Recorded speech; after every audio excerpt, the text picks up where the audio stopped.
that's written with your Simpson, not your Rose brand. Silly, you'll get that potency. To me, that's so po. Baby, it's slow po. Ain't no spills, this is real cocoa. No chill pill, no chill live here, bro. From politics to Kill Bill is hip hop. Can't feel. Check us out and get your tip pop.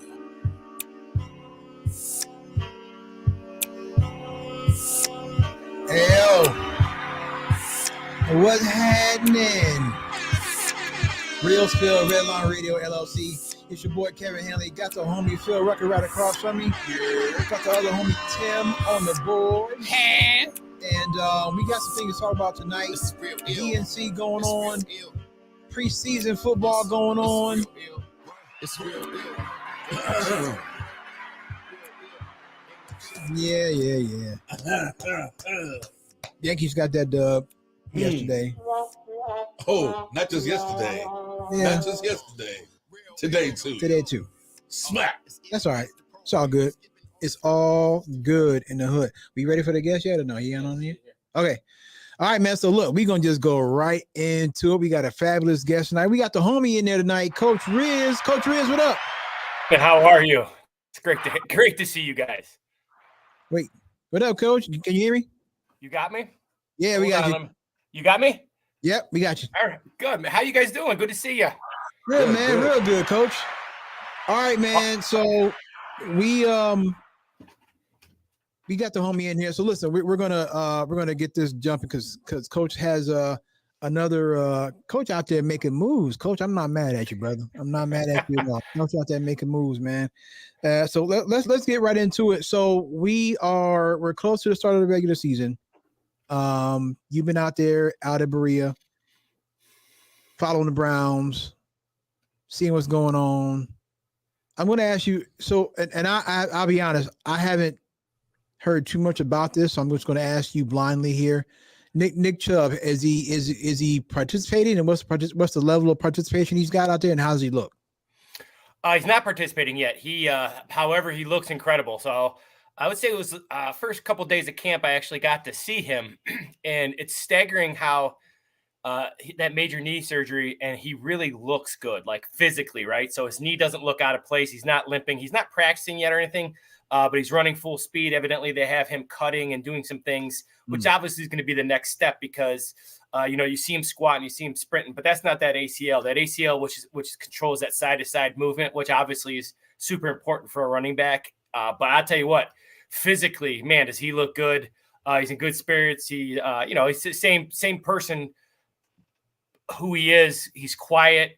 He's working really hard. He wants to be back. Just highly impressed with his how he looks physically. Like, I'm not kidding you. I'm standing next to him, and I literally bent down to look at his knee, and his knee is just it looks fantastic. Wow. Okay. All right. When he is ready to come back, what do you expect that to look like, and what do you think his usage is going to be as far as Stefanski is concerned?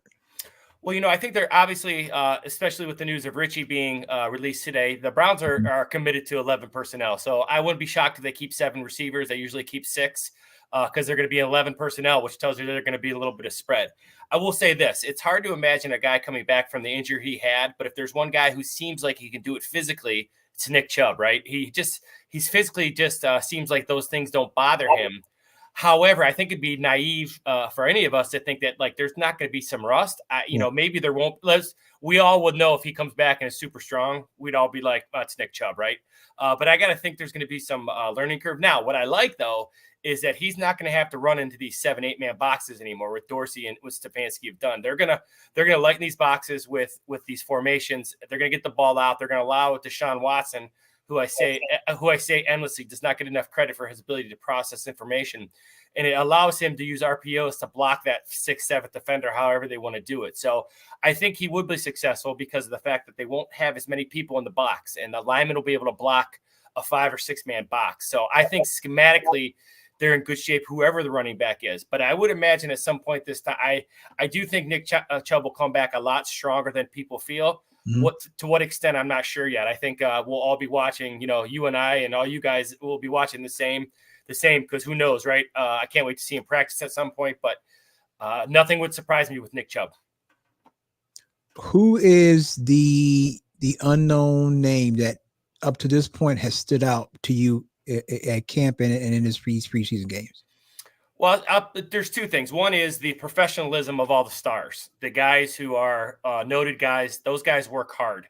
Myles Garrett, Denzel, Delpit, all those guys that we talk about consistently, that all of you who do it for a living and know just as well as I do, those guys have really great practice habits. So I really appreciate that. Their ability to, they're in all the drills. They lead the drills. They're an energetic bunch. If you want a sleeper, I would have to say a guy who makes a ton of plays, a rookie I'll give you. There's been a lot of guys, but Miles Harden is a really good football player. Miles Harden is really aggressive. He fits the Jim Schwartz scheme. Guy like Devin Bush is another guy. Schematically, he fits in great with Schwartz because he gets to run downhill. So there's been a lot of guys. A lot of guys physically have improved themselves. It looks really long and lean and fiend. Isaiah Thomas looks long and lean and mean. So these guys have really, obviously it's going to come down to making plays on game day, but a lot of these guys came back in really good shape. Miles Harden's made a ton of plays. You know, Emerson is just a warrior every day. He doesn't say much. Delpit's in a perfect scheme. So defensively, I believe they're way ahead of the offense at this point. But that defense is really, really good, like next level good. Cleveland.com, Cleveland Browns. I don't want to even say contributor anymore. He's all the way in there. Cleveland Browns writer Lance Reisland joins us on the show, a.k.a. Coach Riz. I forgot they had Devin Bush. I did too. I forgot they had Devin Bush. He said that. I was like, that's to me, that's an underrated side. I forgot they had Devin Bush. He could really make some noise this year, I think. Well, you know, schematically, it doesn't seem, once again, you don't see a ton in practice the way Stefanski does it. And there's different ways I've been asked this a bunch. There's different ways to run practice, right? Mike Tomlin has had great success in Pittsburgh. He runs more of an old school physical style camp. Kevin Stefanski is kind of new school where he runs more of a non-physical, very mental, very timing type of camp. Success either way, right? Both guys have had success. So you don't see a lot with these guys, but what you do see with Jim Schwartz is that he does not focus on what guys can't do, which I think is amazing. Because even when I was a coach, I'm like, oh, I'll make this kid do this better. And then all of a sudden you go, no, why make a kid, work on those things? But these players have elite traits for being in the NFL. And a guy like Devin Bush doesn't seem like he's great in space sometimes, but I'll tell you what, when he's downhill and he reads the play and he just goes, he is pretty fantastic. So I'll be interested to see. This scheme is really good for him. Then they can go nickel. They got there. I tell you what, it's a really good defense at all three levels. Really good defense. I'm so excited. I can't wait. So honestly, Coach, the one thing that's been on my mind throughout the entire training camp and off season, I've heard conflicting reports. Sometimes I've heard he's looked awesome.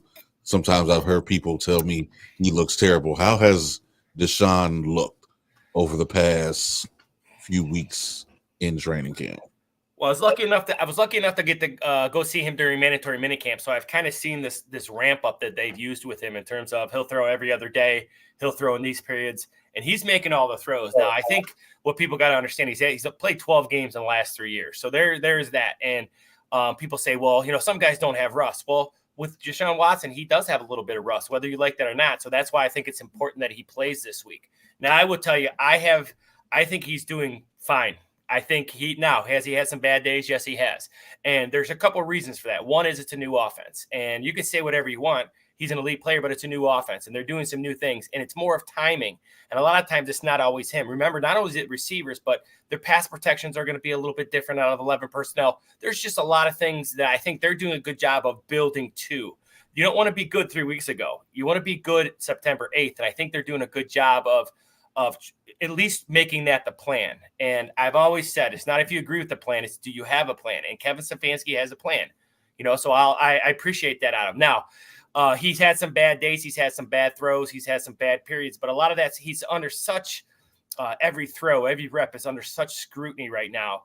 I think he's progressing wonderfully. I think, he makes all the throws. It was funny because they were talking about people were saying, He wasn't throwing the ball deep. I was there every day. He threw the ball deep just fine. And, I think he's got a new receiver, Jerry Jeudy. Elijah Moore's been real good in camp. Going back to your question before, Elijah Moore's been outstanding. Njoku's been outstanding. So there's just some new concepts, some timing things. I would be really shocked if Deshaun Watson doesn't play at a high level. I've said it since he got to Cleveland. I've said it. There's two reasons. One is he's a lot smarter and he absorbs information at a high level. This goes with the idea that we know how athletic he is. He's super athletic, but he's really smart and he has really good practice habits. The guy practices really hard. And for me as a coach, I could be wrong. I've been wrong before, but I like guys who practice hard, and Deshaun Watson practices hard, and he's an elite talent. He can make all the throws. If I say one thing that he's done with Dorsey, it looks like they've really worked on his lower body, creating more torque and whip and being more fundamentally sound. So I think, I'd be shocked if he's not really good. I think they're ramping it up. He has had some bad days. I think those bad days have been blown out of proportion. I also think the good days have been blown out of proportion. I think he's progressing well, and I think they're trying to peak him when the season gets here. Speaking of David Njoku, can you see this season David Njoku entering, dare I say, that Travis Kelce atmosphere, getting into the orbit of Travis Kelce like? Can you see that from Njoku this year? Yeah, he had just under 600 yards last year with run after catch. And you saw when Flacco got in there, and I think, people are like, oh, he was so good with Flacco. No, what he was, remember, Flacco is not near the athlete that Deshaun Watson is. So they had to change things up. But what you saw with Njoku is that if you can get him the ball in space, he's dynamic with the ball in his hands. He gets started so fast. Now, I think he does kind of get in that range because now he makes that, if you remember he had trouble catching the ball a little bit, being consistent with the easy catch. Boy, you never see that. And there's another guy, like I said, the attention to detail. He works every day after practice on catching the ball with one of their young coaches, works really hard at his routes. I think they're going to, again, like we talked about the run game, this being more spread now is going to give him more room to work underneath against those linebackers and safeties. Adding Jerry Jeudy now gives them 3 receivers that are pretty good. So he's going to get matchups that are really conducive to him to have a big year. Again, a guy, yes, I do think you put him in that category. I think Travis Kelce is on a planet by himself, but I think, Patrick Mahomes is part of that. And I think Deshaun Watson is going to make him very good this year. I'm really high on Deshaun Watson. I'm higher on him than most. I just think he practices hard. I think he makes a guy like Njoku really good. What are you expecting out of JOK this year? I'm hearing he's been looking good. He's very athletic. He's very smart. What do you expect from JOK? Well, I've got an opportunity to stand right next to him when he's going through drills. There's not a more explosive guy that I've ever watched in person, and I've been watching football for my whole life, and I'm old now. So he is, practice-wise, he is another guy. Came back physically. I think he added some lbs of muscle, just not for anything more than just for survival in there, right? Those big guys. He's a super physical guy. Now, his ability to get downhill, his ability to play multiple positions, he's very formation flexible. He can play multiple places. Rush the passer from inside and out, cover multiple people out of the backfield. He's a really super talented guy. If you talk about a guy who's going to be an all-pro, I'd be shocked if JOK is not all-pro this year. Shocked. All right, so I have to ask this question, and I mean it's a little bit of it's a dark spot, but I'd be remiss if I didn't ask it. Oh boy, what is going on with Mike Hall, and do you think is he going to be here all season? I guess is Mike Hall going to be here all season? Because that whole situation seems kind of crazy. Well, two things that always stick out, and once again, I get to ask this a lot about Mike Hall. One is football wise, he's a super talent, so you can see why they drafted him. He's got an explosive first step. He's like an athlete in there, like a JOK type athlete in terms of physical movement. Now you worry about is, he's a kid. And I always tell this to people. First and foremost, I hope everybody involved with those type of situations, I wish the best for them. And if they need help, I hope they get help. And because those are situations that seem to that are much bigger than football. So hopefully I hope, everybody gets the help and support they need.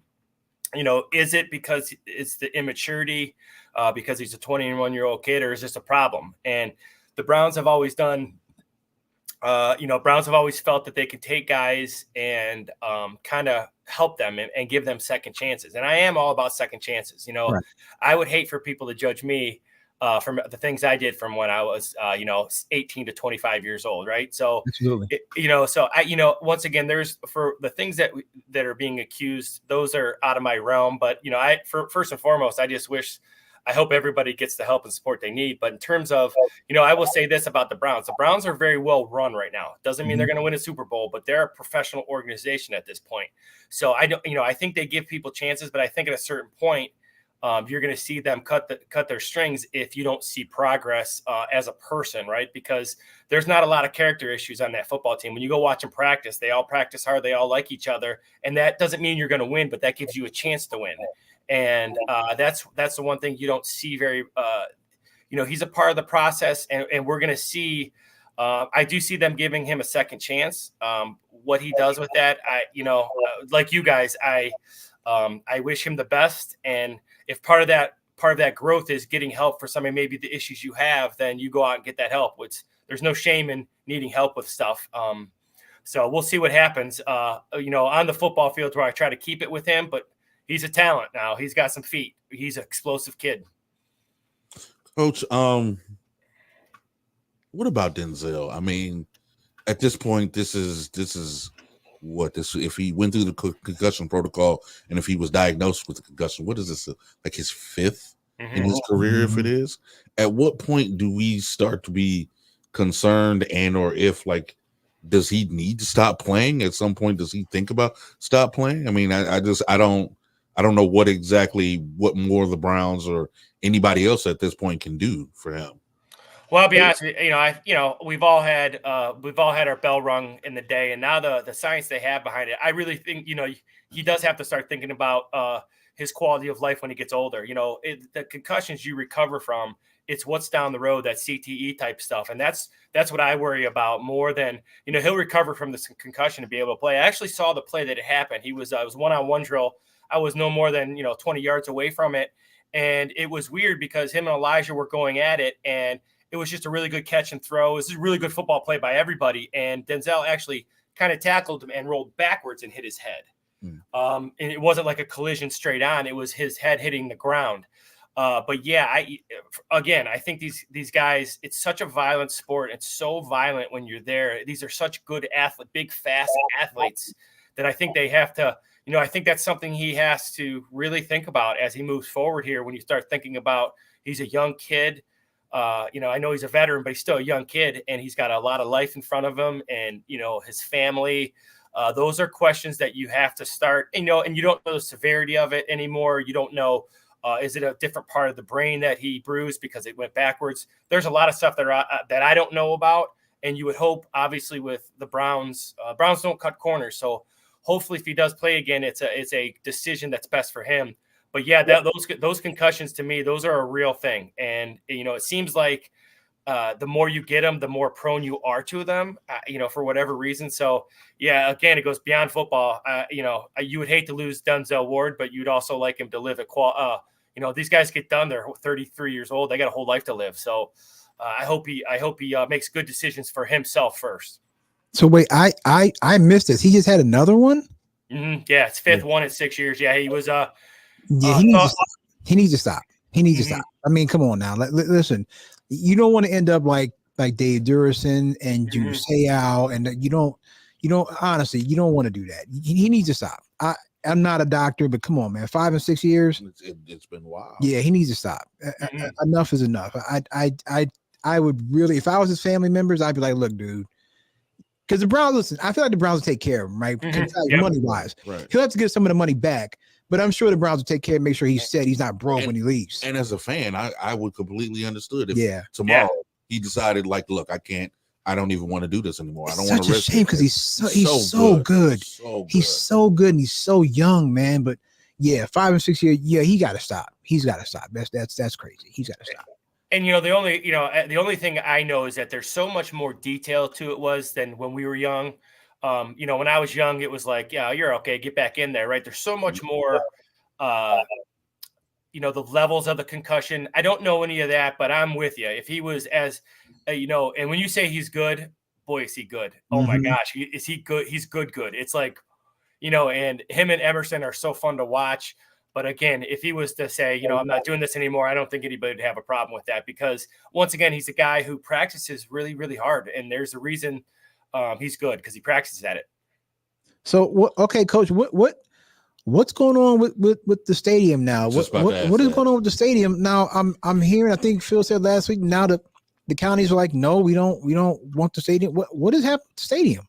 Well, I'm pro dome. You can say whatever you want. I'm all Really? about dome, because, it was funny.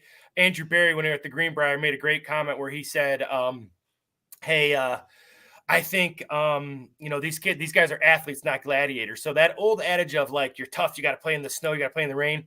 Well, you don't pay Deshaun Watson to not have perfect conditions. You don't pay him $230 million. They're Right. Back when they were gladiators, they had other jobs. These are professional athletes. And I think financially it makes sense to have these guys play at their top level. Plus the fact, you got to love the idea of the inside in the winter, obviously, the things that can happen with it in Brook Park. I mean, if you ask me, this comes from zero knowledge, but I would assume they're going to get a dome. Now, is that a dome? Who knows? I would assume it's going to be Brook Park, but I don't have any details about that or anything. But I would say it seems like they're leaning to try to get to Brook Park and build that dome, which I think would be awesome. It's in a perfect spot. You're right there by the freeway. Sorry, Hardy's going by. Sorry, you're right there by the freeway. You're 10 minutes from the airport. Mm-hmm. Like it's a perfect spot. Again, I'm always just shocked that there's 156 acres available in Brook Park. But I guess my thing is if the county is kind of hemming and hawing, well, then my thing is, why did you approve the sale? Like, what did you think they were going to buy that much land for? What did you think they're going to try to do out there? Why would you be going back and forth? But all right, so listen, let me ask you a question, not Browns related. Coach, you ready? It starts tomorrow. It starts tomorrow. Oh yeah, let me have it. I'm ready to roll. I've been doing my homework. Yeah. So okay. So I think we asked you before, and I'm going to ask you again now. We know the usual suspects. We know the Eds and the Maslins and the Menners and the Howens. We know the usual suspects. Who's the team that you're like, I like this team. They might sneak up on some people, and I like them. Well, a team that I think that I've heard a lot of really good things about, and I don't really know anything about them, but I have some people who I trust. I guess North Ridgeville is pretty good this year. I've heard some people tell me North Ridgeville is pretty good this year. I've also heard that, even though it's a usual subject, I've heard that Avon is even better than Avon good. I've also heard that Glenville is maybe a year away from being like super again, like super again. So they're going to be good this year, but I heard they're a year away if they have some young kids who are really, really talented. So, in terms of sleepers, I'd say it's the normal cast of characters, first of all, but I think North Ridgeville is going to be good. I've heard the guy out, my dad was at Brunswick for a long time. I heard Brunswick. I heard that young coach out there is doing a nice job. That's a tough league to be okay in, though, for sure. Yeah. I heard Mennor's really good again. Menor again. They haven't been Menor so far. I'll be interested to see, what Kahari and those guys do at Cleveland Heights. They got some dudes, some physical looking dudes. So those guys always do a good job. I'm a big Mac fan. I think he's a good dude. So I don't know. I think the normal cast of characters, but I think even some of those cast of characters are going to have some special years. And I think North Ridgeville, I heard, is really good. And then I'll be watching like you. There's always a couple teams, right, that, come out those first couple weeks and you're like, oh, okay. And then you do a little homework on them. So I'll be doing the same homework you guys are doing. Hey. Coach, what happened to Strongsville? Like, I remember when I was a kid, Strongsville, you know what I mean? They were one of the top tier programs in the state. And it's just like, it seems like over the past few years, they just can't get it together. Like, what's going on out there? Do you have any inside knowledge, anything that you know of? They hired a guy. They hired Trusnick, who was going to be an outstanding coach. Truz was, with the Browns. He's a former pro, so Trusnick could do a really good job. First of all, Strongsville loses a lot of kids to Eds and Iggy. That's happened. That's happened for a long time. Secondly, it's when you get into those schools that have lots of money, and you get those schools that are so big, I always feel, and once again, this is my own thoughts, but I almost feel like some of those schools, they start to source themselves out, right? They have so many opportunities for these kids with sports and clubs and things to do. And then I also think, specialization has just killed so many sports. And I'm an anti-specialization person because anytime you watch any draft, NBA, NFL, NBA, whatever you watch, these kids are all 3 and 4 star, 2 and 3 sport kids. But, it's become such a specialization. And, there's a lot of good baseball players that would be good receivers and quarterbacks, right? And there's kids who wrestle. And now it's become such a year-round sport, which it's not going to get you any more scholarships. And I say that without hesitation. Because you get a scholarship it's number one comes from your God-given ability. And that's where it starts. And are you big enough, fast enough, strong enough? Now, does it help with other things? Maybe, but I just think these kids are specializing so much. These bigger schools, Strongsville is a great community. They just have so many different things they can do. So they kind of stretch themselves thin. I know they've lost kids in the past to Eds and Iggy. It's a pretty affluent area, so there's some people with money, so they can send their kids to private schools. Got that right. I think it's just a combination. I don't think it's one thing. I think it's a combination of just so many factors that kind of just suck away from what they used to be. Brunswick, Strongsville for decades. When my dad was at Brunswick, Brunswick, Strongsville for decades, 70s, 80s, 90s, even in the early 2000s. 2 great programs that would make deep runs every year. Absolutely. All right. So how many games are you planning on getting to this year? You getting to a lot of games this year or? I've talked to some teams, this year I've been lucky enough. I've had some people reach out and I've talked to some teams. So I will go, what I plan on doing is I'd like to, if you guys are out in any games, I'll stop out and see you guys once for sure. Yeah. I have some buddies, again, when you're old. So a lot of my coaches are offensive coordinators and head coaches at other schools now. So I'll go check them out. I'll stay close. My daughter, like tomorrow night, my daughter's got practice, so I won't be going to any of the games. So, but I do plan on getting to a number of games this year. I always try to go see Brunswick, just because of my father, and things like that. I won't get to every week.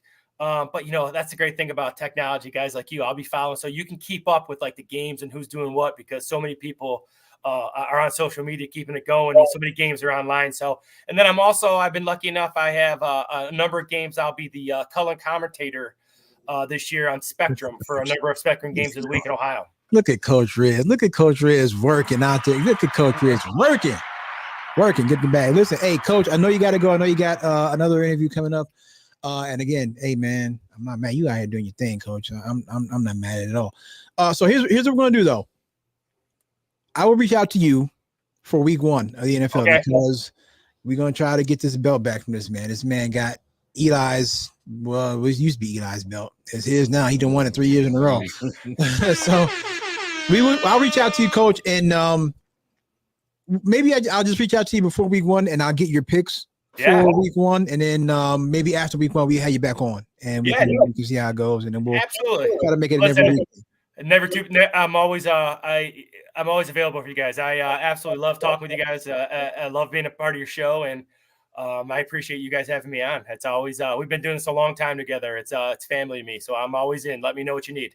Just know we're all going Cleveland the first week. I know we are all going Cleveland. Well, you know what? Who are they playing the first week? They're playing Dallas. So absolutely.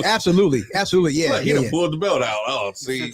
So it looks good. It's such a it's a good piece on the in the man cave, right? Actually, it's like I get it going. It's on the background of my podcast and stuff. So yeah, I'm not giving up. I saw he sent a message there. I'm not giving this thing up easy though. I'll be doing my homework. You didn't have to do that, Coach. You didn't have to do that. That was pretty unnecessary. Absolutely unnecessary. Absolutely. Hey, Coach, man, listen, we appreciate you as always, man. Thanks for coming through, and I will reach out to you, and we'll get it popping later on. All right.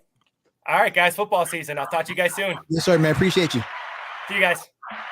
Coach Riz joined us on the show. Appreciate that. Football season. I know you're right. We'll all be going week 1, man. Week 1, we'll all be going Browns. Yeah, we'll all be going Browns week 1. I know that. Ain't nobody taking Dallas around here. I got the cop. No, I'm just saying. Absolutely. Come on, Cleveland. With your foolishness. Do your thing, Cleveland. The Cowboys. All right, so let's take a quick break, and then we'll come back, and we'll get into a couple things. DNC is going in Chicago right now, and I ain't gonna lie, man. they've been hitting. They've been hitting on like pretty much. I mean, they've been firing on all cylinders, and they are breaking out the heavy artillery for DNC in Chicago. Also, Uncle Kevin is going to tell the kids a story. I got a hip hop story that I'm going to tell the kids. It's hip hop story time here on Real. So they will do the next when they come back. So hip hop story time, DNC. We got more things to talk about. Kevin Hanley, Phil Rucker, Tim on the boards. Real Phil ready. Real Phil Red Line Radio.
Welcome back to the show.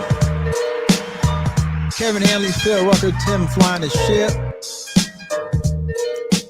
Shout out and thank you. Big thanks to the homie Lance Risen, aka Coach Riz. Got much love for Coach Riz, man. Coach Riz is. I always said, man, Coach Riz, when we were doing the Quad Brothers. Y'all right over there, everything good? When you were doing the Quad Brothers, Coach Riz is the first coach that came to us and was like, look, man, whatever you need, I got you. I got you. Now, Coach Williams at Bedford as well, but then, all that went down to Bedford. Oh. Yeah, so, yeah. He got like, I mean, how many years did he get for that? I think 7. I'll never listen, man. I'm 48 years old, man. There ain't nothing that a young girl can do for me, I think 7, especially a high if school I'm not girl. mistaken. Ain't nothing a young girl can do for me. Sorry. And coach, look, And listen again. and as much we want to stay away from that issue because that issue was was just even when we found out, we was like, oh, we got to separate ourselves from him and everything like that.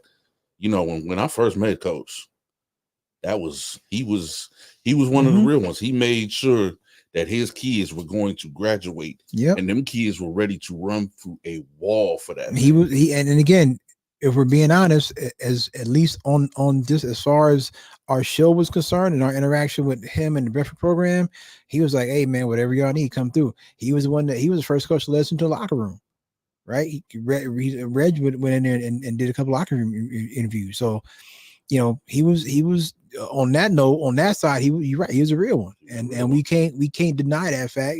I respect that. Now, again, whatever went down with that, we can't condone that. We don't condone that. We ain't cool with that.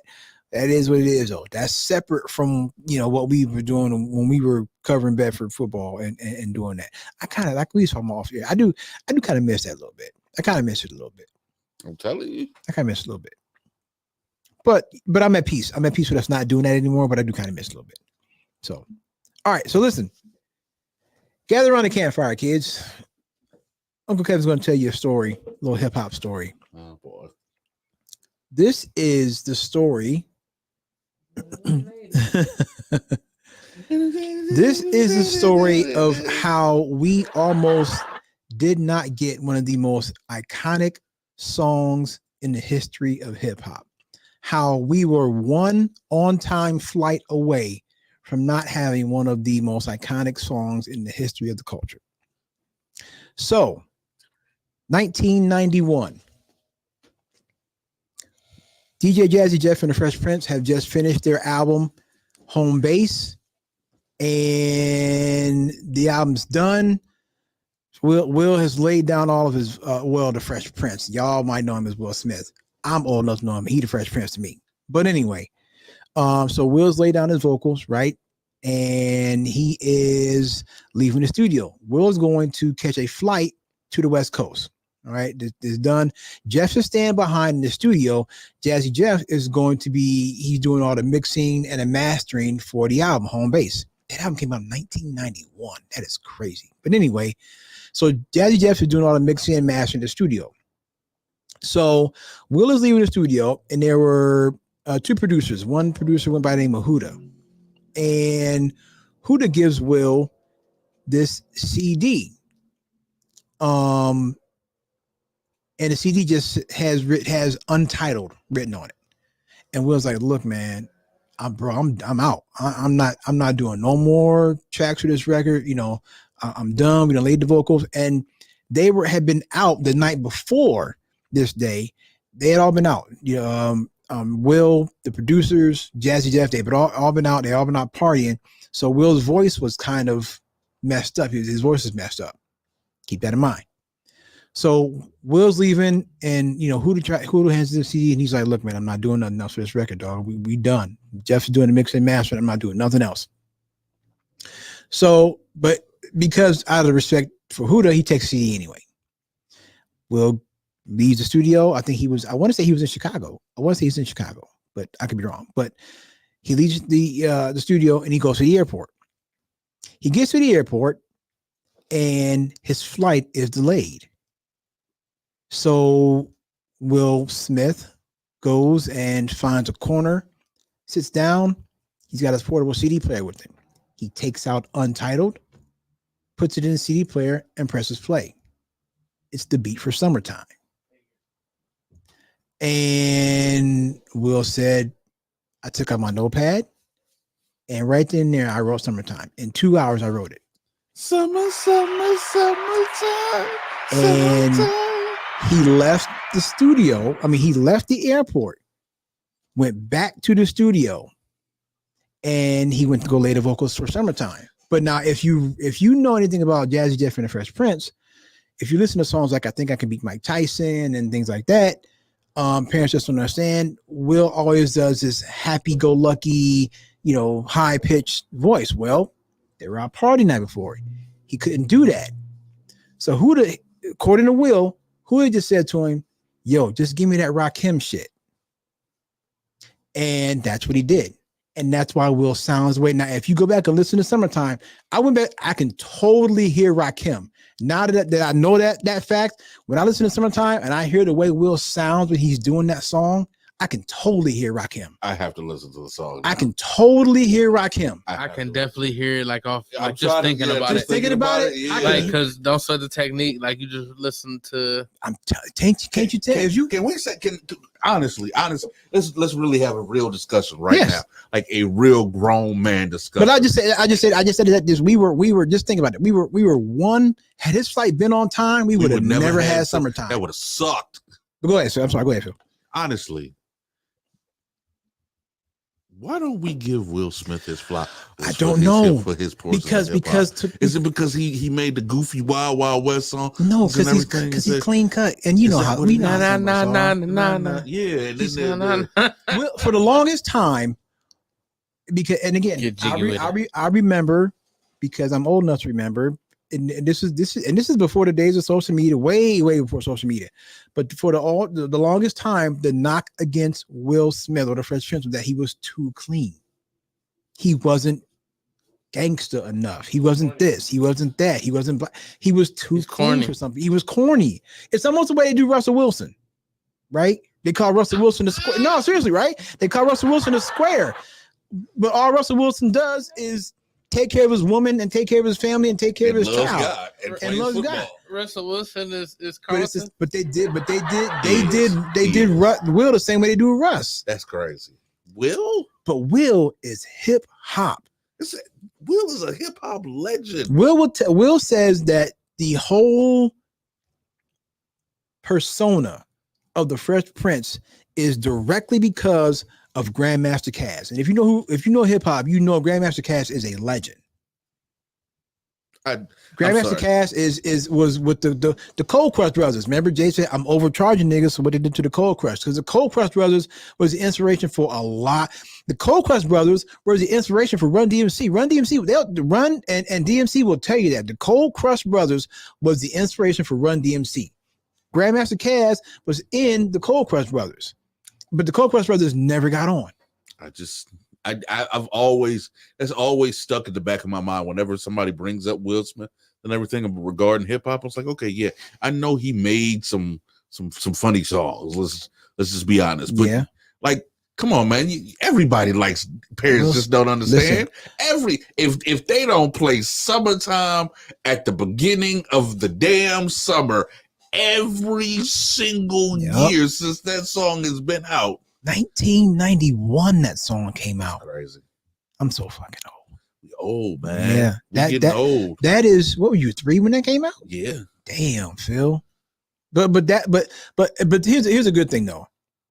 The legends, the OGs, the Grandmaster Cazes, the Rakims, they give Will his flowers. That's the good thing. Will is respected in hip hop, as he should be.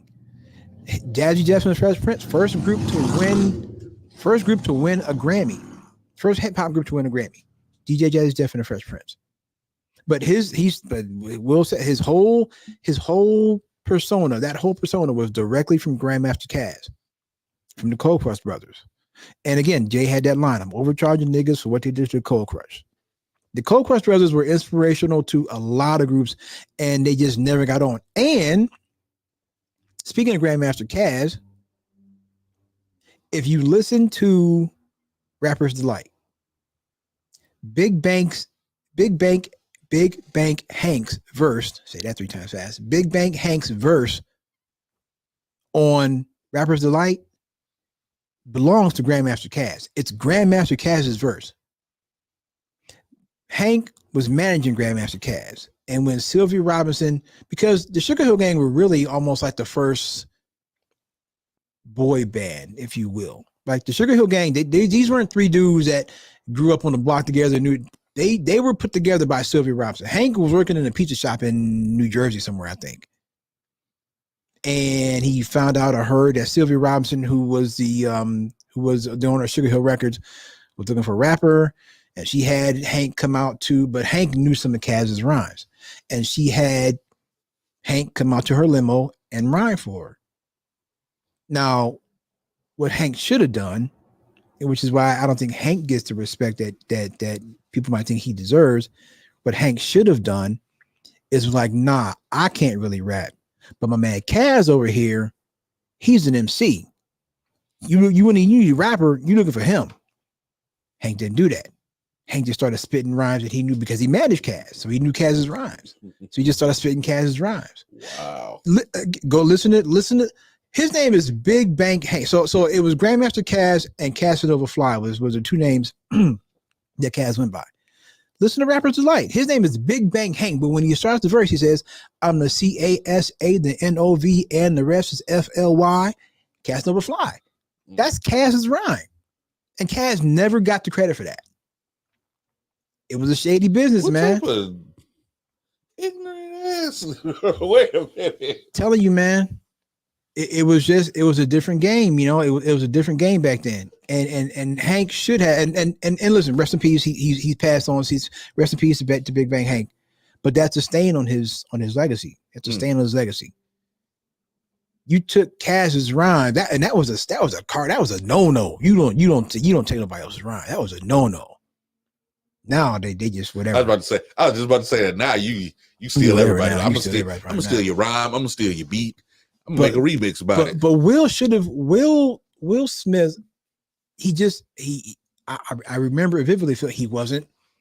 And again, this was when Jazzy Jeff and the Fresh Prince, you know, they came out in like 87, I think.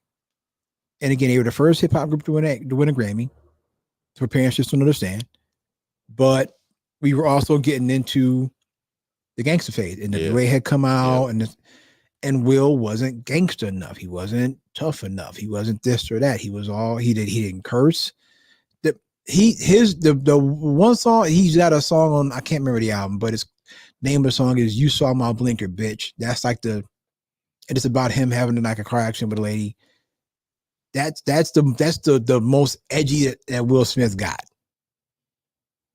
But we weren't at that time. No, we weren't ready. We weren't mature enough to appreciate Will Smith. I was about to say, because I understood, from like I said, I was born in '88, so when NWA came out, I was 3.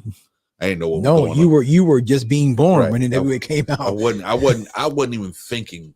I wasn't even here. But when I go back and I listen to it, you know what I'm saying, and I see the direction that hip hop was in at the time that he came out, I can understand, at that point why. I'm telling you, Phil, if you go back and listen to Summertime, go back and listen to Summertime, think Rakim, and then go back and listen to When you leave here, listen to Summertime, and then think about Rakim. You can he said, I'll just you can hear it. After I saw that, I was like, and I went back and I heard it, I was like, damn, it never occurred to me. I never thought about it. But he said he couldn't get up that high. And Huda just said, give me that Rakim shit. And that's exactly what he did. He said he was totally trying to sound like Rakim on that. But no, we don't get his files. But yeah, that we were, had that flight been on, we would never have Summertime. Had that flight been on time, we wouldn't have had Summertime. Because he was like, I'm out. That's my jam. I ain't even gonna fold. It still goes hard today. That song it will forever be class. That song will never not be like. That's when I know, because how our man and Eli Robinson loves the cold and everything, and all that. Yeah. I know when that song come on, and it's coming, and it's time. Yeah, I know it's coming. It's coming. Winter is coming. I understand. Everybody go outside and hibernation. Gets dark at 6 o'clock. Did you see he posted that the other day? Can't wait till it gets dark at 6. Yeah, whatever, Eli. Like, dude, whatever. Why do you want it to get dark at 6 p.m.? Whatever, Eli. We ain't trying to do that. We trying to summertime, baby. We trying to party. So let me so I'm at work. I'm changing subject. I'm at work the other day. Here we go. No. We got a story. We got a story. Not really a rant for driving, although I've had some incidents where I could definitely. But no, I'm at work and I get this text from my wife. No, so I get this text that comes across from our bank, right? Because you buy something, if it's over a certain amount, it's sort of like $5. I'll get a text and say this was purchased. I get it's like $130 something. And the company is Tales from the City. Tales spelled Tails. I'm like, the hell is that? I'm thinking somebody done hacked our account. So I text my wife, hey, what's Tales from the City? She sends back, well, it was the girl's fault. I'm like, oh shit, what done happened? She done went out and bought another cat. Now we got 2 cats. She adopted a cat. How does it's the girl's fault? Oh, the girls talked to me. The girls talked me into it, and I tried to tell them no, but then I held the cat, and I fell in love. I'm like, oh, here we go. So now we got 2 cats. Oh, God. But Angel, the cat we've had for a few years, Angel, they're both females. So they're both females. So, but now Angel is trying to bully the little kittens. This little kitten. This is the new cat. Iris is this little kitten. So we can't really let Iris explore the house too much yet because Angel out there hissing and I'm like, she upset. I'm the only cat that's supposed to be around. Stop. Here. I'm like, listen, you had to get over it. You know, we'll get rid of you before we get rid of the kitten. This is my territory. Yeah, that's exactly what she's doing. Look, cats are something else. Oh, she went into our bed. Because Angel, if we don't like secure the door shut, Angel, she can push it open. Yeah. So she pushed the door open, going there looking for the little cat today. I'm like, oh Lord. But now she hasn't like attacked her, but they hiss at each other when they. But I kind of feel bad. Cause first I was like, oh man, I don't want another cat. Like, you know what I'm saying? Like Angel's a long-haired cat. It seems like no matter what, I have clothes in my closet, Phil, and I take clothes out of my closet, and there's cat hair. I'm like, cat hair on how? This thing has been in my closet for a month. And now we got another cat. It floats around the house. It floats around the house. It absolutely does. And now it's like, oh great, now I got another cat. But I was like, you know what? I don't really trip. I was just like, when I saw that like Tales from the City, what is Tales from the well, it's the girl. I'm like, oh. See, this is marriage. See, this is marriage right here, Tim. I hope you're paying attention. This is marriage. You don't get I done had something like that. Sometimes you don't get no respect. Sometimes you don't get no listen, respect. it was almost very similar. I was working from home at the time, and my ex-wife was like, I'm on the phone. She's like, going to get a dog. And I didn't hear that. Like, I just kind of heard it, but wait, how she's going to be, as she's going to get a dog. So I'm working, and then she comes back with a German Shepherd. Damn, she went all out. And then leaves for work. How the hell you gonna get it? Nah, you gonna need to call off. You need to call off. About you need to call off. Yeah, you need to call off. What? You ain't gonna nah. Like a dog German Shepherd? No, it was a baby. I don't care. You know, it's a puppy. I'm going to go get this dog, and then you gonna take care of it. Nigga. Man, I was like, what is this? Like, how you gonna get the dog? How you gonna say it, glance over it, and just come back with a dog and leave? I didn't dump it on. I didn't get no notice. My notice was that thing from that text from the bank was my notice that we got a cat. She didn't call me. I didn't get no call. She didn't say, hey, I'm gonna get a cat. What you think? Should I do this or not? Nope. Because she already knew what she was gonna say. What can I say? I'm on the road. You on the road. I can't stop her. Right. She gonna buy it anyway. I ain't gonna like beat her up or nothing like that. You know what I'm saying? So like, I'm gonna just be like, what the fuck, and then I probably I'm already warming up to the little cat anyway. So. Not gonna lie, he was my best friend. Like he was my best friend. I took him to work because when I was working at Radio Shack, he was like, "Oh my god, he's so cute." Like he was dope. I ain't gonna lie. I'm the same way. I was that way with Angel. I'm like, man, I don't want a cat. We don't need a cat, but I warm up to Angel, and I'm warming up to Iris already. So animals grow on you. They do. It is what it is. They do. But now it's just like now that there's like this, like I fed Angel, but I fed Angel the kitten food instead of the adult food for her, and I'm getting it all mixed up. And it is what it is. And Angel's again. I'm like, look, man, stop bullying this little cat. It's 2 cats here now, son. Stop bullying this little cat. My area. I don't like that. She's like, because the cat will come out and Angel will just be sitting there and they just hit it. I was like, oh Lord, you get over yourself, man. We got a new cat now. Okay, get over yourself. But these, I said, well, you got 2 females, because my sister-in-law. So we got this new cat, and then my sister-in-law was at the store with Heather, and they got a new cat because I'm like, oh Lord. But now they have 2 boys. They got Marbles, and the new cat is named Jax. 2 boys.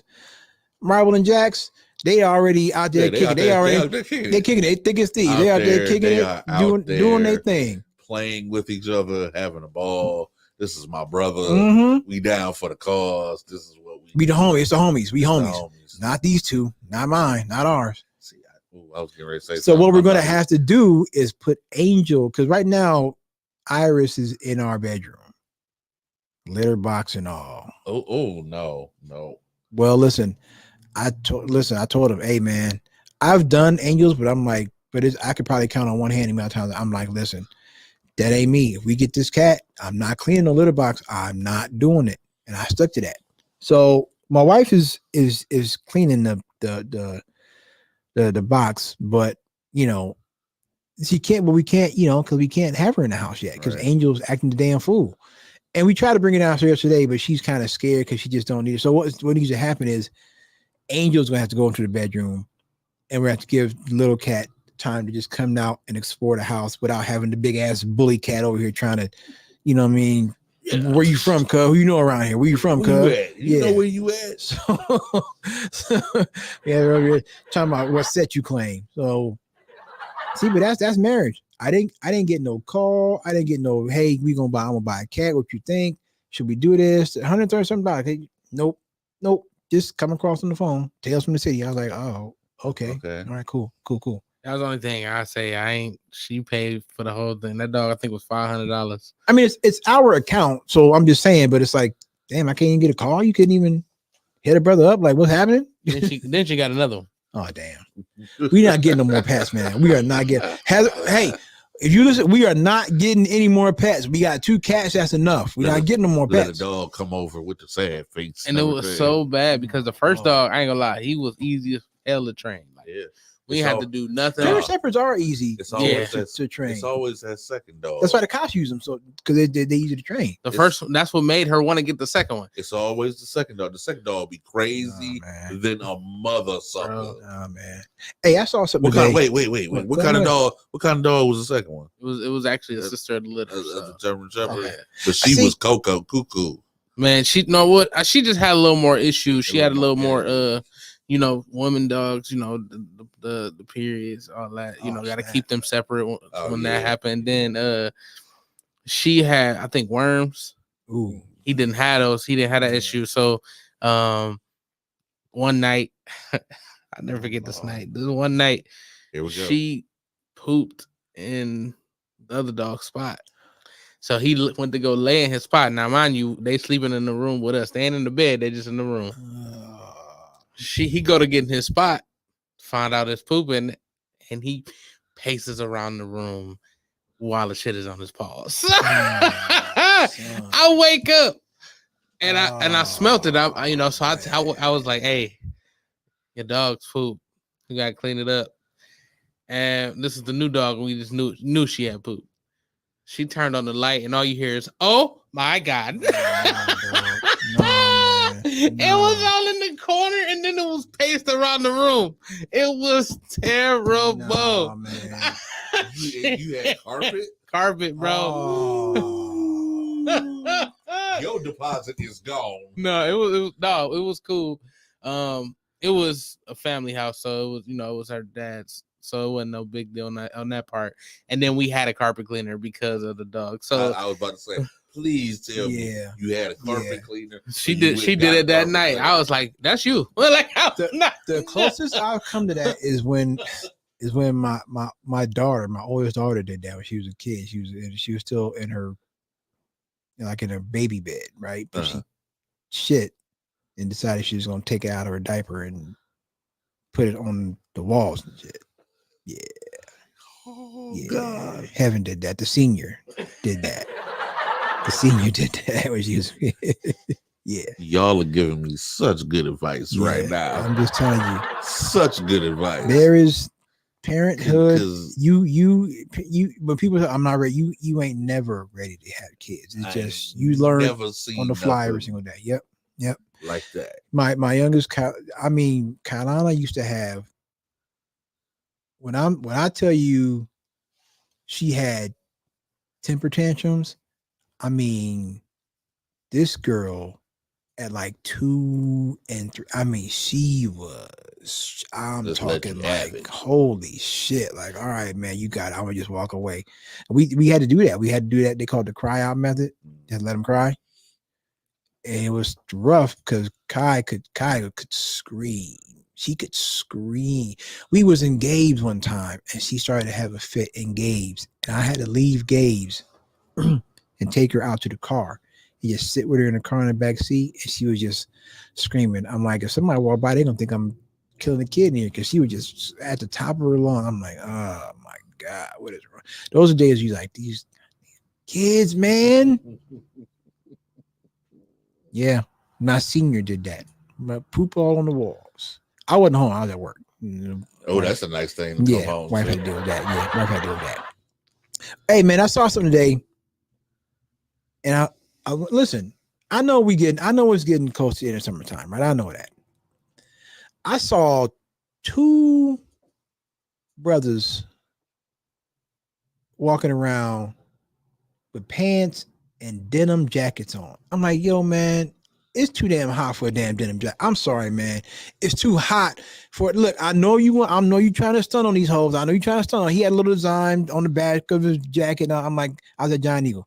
I know you trying to stun on him, but bro, it's too hot. It's too hot for a jean. It ain't jean jacket weather yet, bro. It is not jean jacket weather yet. It was just cold as hell yesterday, though. What? No, not to me. It was perfect for me. I ain't gonna lie. I'm extra insulated. Yeah. But it was chilly, so you never know with Cleveland. B. This dude It was kind of. This dude was like Phil size. So he wasn't like, you know what I mean? He wasn't me. He wasn't Tim. He's like Phil size. He had a jean jacket. And he just trying to stunt. That's cool. I get it. Okay. But nah, man, I'm not wearing a jean jacket. It ain't time for that yet. It's not. It's only August. I still got the hoodies put away. I only wear sweatpants when I'm in the house.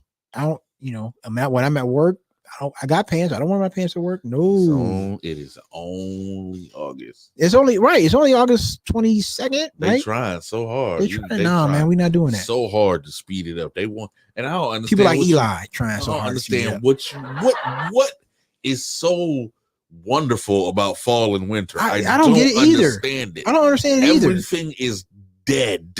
Everything is dead. It's freezing fucking cold outside. What's so great about wintertime? What, Christmas? I remember again the year you were born, Phil, 88. We had a drought that year. It might have rained once. That whole summer of 88, we might have got rained once. I was living in Canton. We might have got rained once or twice. Could have been no more than that. We had a drought. And that was the first Christmas that I had that it didn't snow. Christmas of 88, it did not snow. Yeah, somebody said, no, I'm not. My mother used to tell me how hot and dry it was on the summer of 88. Like she was like, boy, you don't understand. She said, I was suffering. It was so hot. It might have rained a couple times that whole summer. And it was just weird being Christmas to 88 and there was no snow. There's no snow on the ground. It was weird. That was the first time I'd ever seen it. But now I'm like, hell, I don't care. I don't need no white Christmas. I don't need to see it. Nope. Don't want to have it. Not at all. Leave it alone. Don't need nothing about it. Don't care. Don't care. But snow is so overrated. It really is. If you live in a warm weather state, man, like it's nice on Christmas cards, man. But when you gotta drive in it and scrape it off your car, shovel it, snow blowers. I hate. You know what I really? Snow blowers I cannot stand when it snows that much and we're all out there at like 2-3 in the morning with the snowblower because if you don't get out there at 2-3 in the morning, you get up at 7-8, there's gonna be about 8 feet of snow in your driveway and you ain't going nowhere for at least a few hours. How do people live in Buffalo? I have no idea. How do they live in Buffalo? None. I would never move to Buffalo. You couldn't pay me to live in Buffalo. Not enough. I get mad about a foot. Yeah. I get mad at Cleveland winners. 2 feet. You couldn't pay me enough money to live in Buffalo, New York. Ain't no way. Ain't gonna happen, Captain. These people You couldn't pay me to live there. These people are opening the doors to their homes, and there is snow Nah, man. so high that you can't no. even. What? We just bought a snowblower 3 years ago. Yep. Why I waited so long to buy a snowblower, I will never know. understand. And it's an electric snowblower. But works good though. It works good, even though it's electric. And then the gas, it's electric. And you live in the snow belt, Kev? Yeah. I don't know. I don't know what took me so long to buy it. I've been out there for years, sweating to death and busting my ass, freezing and sweating to death, shoveling the driveway. So, brother, I know when I get 2 feet of snow, y'all got like 6 feet of snow out there. I'm right by the lake, dog. I'm right by the lake. I'm 5 minutes from the lake. I can drive from my house to Lake Erie and be there in 5 minutes. I'm right there by the lake. And yeah, I don't know what took me so long. I have no idea what took me so long to buy solar. I have no clue.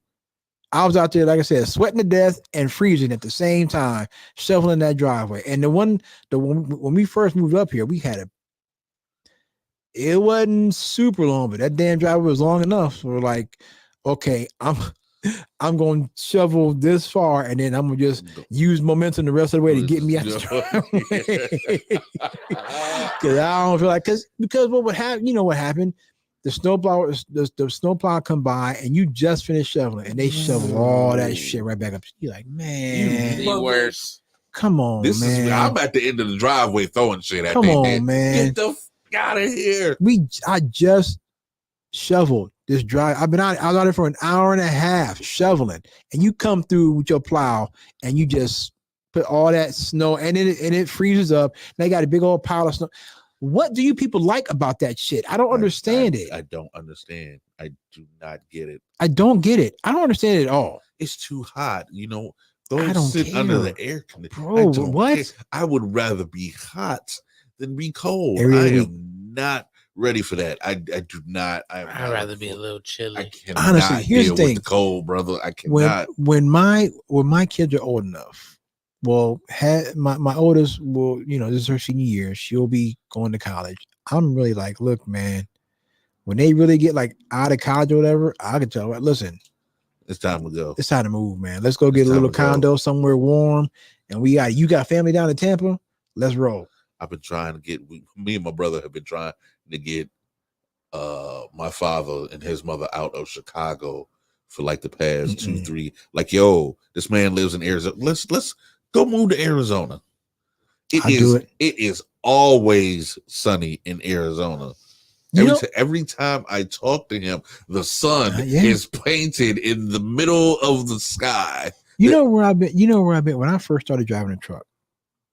I had to go do my training in Wisconsin. Ooh.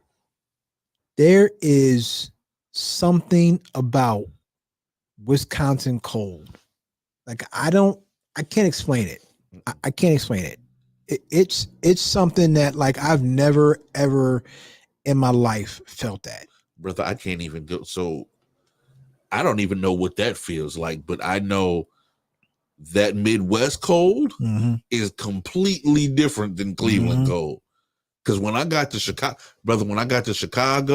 and the first time I turned the corner and that wind hit me, I said, yo, I tightened my coat. I said, man, what in the is this? You know what we should do? We should take a little trip. You gotta take me to Chicago, man. Because I've been on that trip. I've been to Chicago. Our favorite rocket ship. Hey, my kids just watch it all the time. Little Einsteins. Zooming through the sky. They just watch that and what the hell was that? Little Einsteins. Yeah, Little Einsteins. They used to watch that and the Fresh Beat Band. You know what the Fresh Beat Band is? Nah. Yeah. Fresh Beat Band. Yeah. Why you want to go to Chicago, man? Because you know why? Because I've been there, but only in a truck. I've only driven through 94. I've never driven through. I've never been there. Like I've never. Oh yeah.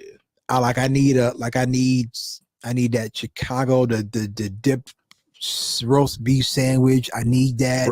I need the hot dog with the pickles and the tomatoes. I need that. Brother, why do you think I came back 20 pounds heavier Yeah. than I left? Mm-hmm. It is real out there I need that. Chicago food better than Cleveland? by 100-fold. It probably is. By 100-fold. I've seen things online that the TikTok. dip- Chicago has the some dip dope food. sandwiches. Yes, The dip yes. sandwiches, I the need that. Chicago Italian beef dip, the deep dish pizza.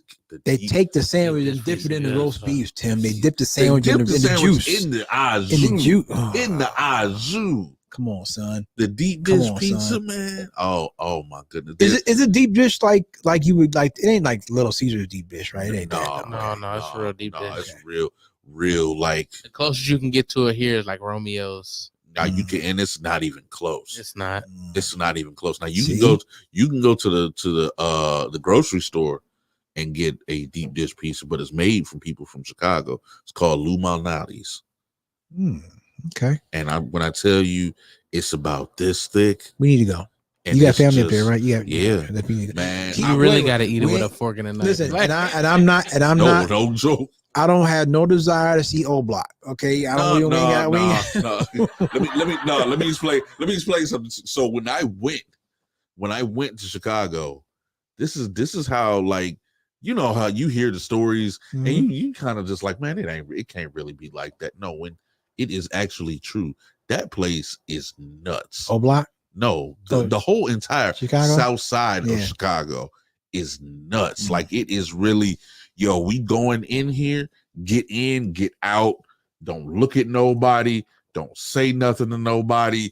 Keep your business to yourself. Get out. Because it's really like that. My sister told me, she was like, my sister was driving me around one day and she told me, don't look nobody directly in the eye. The fuck? That's crazy. Because these niggas is crazy as hell. They'll see you on the block, don't know who you are, and light your whole car up just because they don't know who the fuck you are. Like that's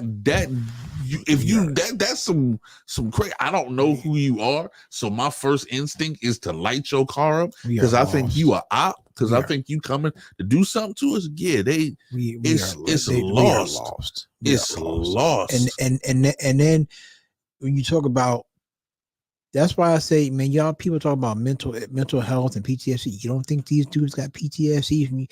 Every day you wake up, you You gotta gotta deal with that, man. And another story, me and my ex, we went out there. She wanted to be an actor, you know what I'm saying? So they were having casting calls. I was in schools of that nature and everything out there in Chicago. So I took her. I drove her. We drove from Cleveland to Chicago. Now the hotel we were staying at was on the north side, like the very north side. Like we so far away, you have to get to like the top of the hotel to look, and you can see downtown Chicago and everything. So there's a mall next to that. So we're going through the mall, we shopping, she looking for outfits and everything. Run into this real friendly dude. We start chopping it up and everything, you know what I'm saying? He is so friendly, he's so welcome. Black dude, welcome to Chicago, you know what I'm saying? How do you like Cleveland? We talking while she's shopping. So she gets done shopping, we go through the line and everything, and we walk out at the same time, and he stops us dead in our tracks, and he looks us both in the eye. This man, we've been joking all day and everything, and we've been laughing. He looks me dead in the eyes, lowers his voice. Don't go on the south side. And we like, huh? I'm telling you, stay off the south side. And he walks off. That's crazy. It's so crazy that is crazy that you can't even go to a city and enjoy all the city. Bro, so my parents, they stay out in the south suburbs. Okay. So we had to take this freeway, you know what I'm saying? This one main freeway into the city itself. I can't remember. There's what is it, like 94, there's 90, 294. It's called something else. I can't remember what it's actually called. John R. Something like, yeah, I believe so. Is that what it's called? Or it's something. Yeah, but something. but you Go know ahead. what we're talking Go about. ahead. The main the L runs right by it and everything. That's when to go past Yeah. White Sox Stadium and all Yeah, that? Okay, yeah. All right. Yeah. Kev, while I was there, we stayed off of there. Kev, do you know they were shooting at each other while they were driving down the freeway? They were having shootouts like it was like a movie theater, like a video game down the freeway.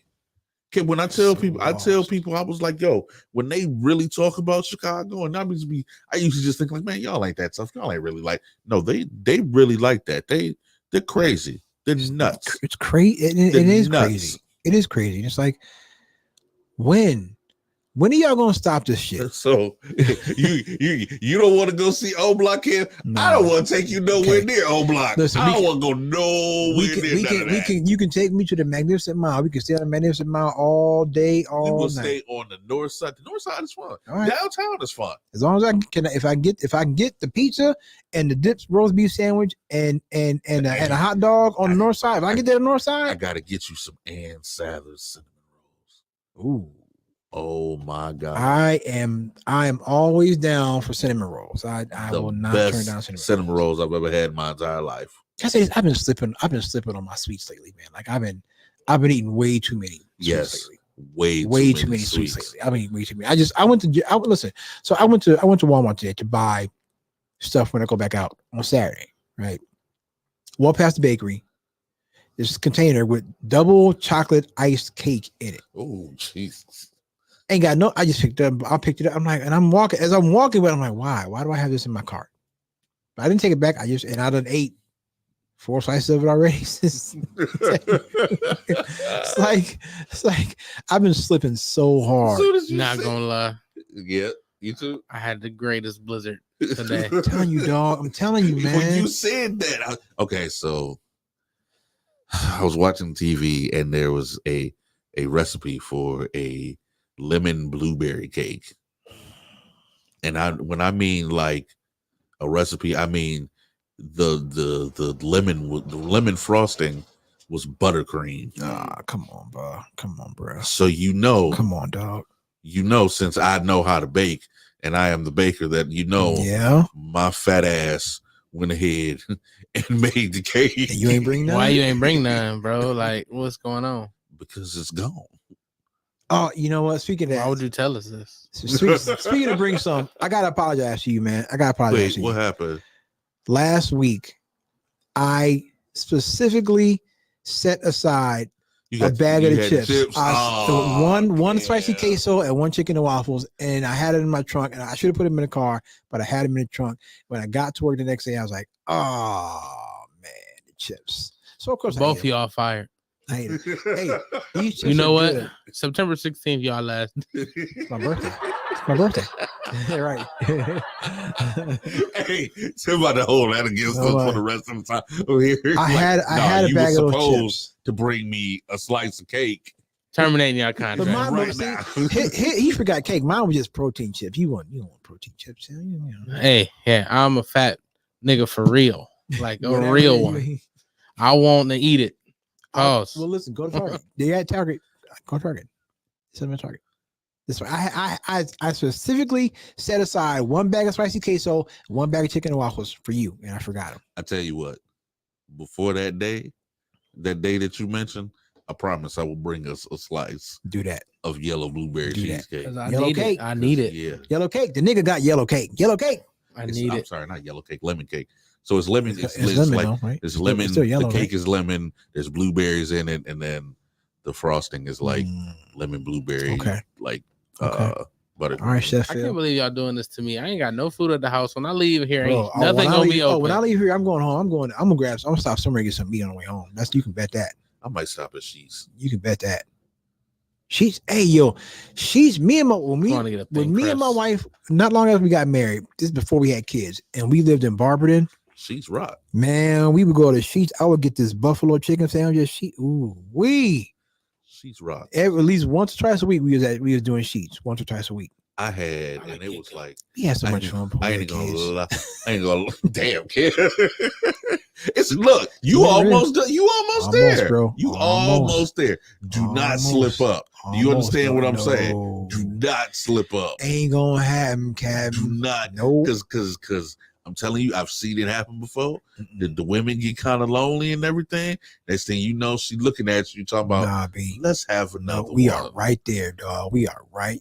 I'm sitting there. I'm looking at my cousin right now. My cousin, she's done. She had 4 kids and she's raised them very well. Mhm. And the last one she just sent The last one off to college. He's going to where is that? It's somewhere out in the middle of Ohio, but they gave him full ride scholarship for football. He was a part of the Glenville, the back-to-back Glenville championship teams. Yeah. So he out there. Ain't gonna be no shooting the club up, not for me. No, and sir. Just the way she Phil, my baby gone. My house is empty. I don't know what I said. You got grandkids. You better take care of them grandkids or something. You better do that. Start traveling. Get some pets. Start traveling. Do something. I was like, cuz, don't do it. Don't do it. Don't do it. When I'm telling you, when my girls, when my youngest goes off to college, or she may not want to do college. She might want to do something else. Whatever she's doing, when it's not me, we're going to travel. You know why? Because there are two places that I've never actually been to that I want to go to, believe it or not.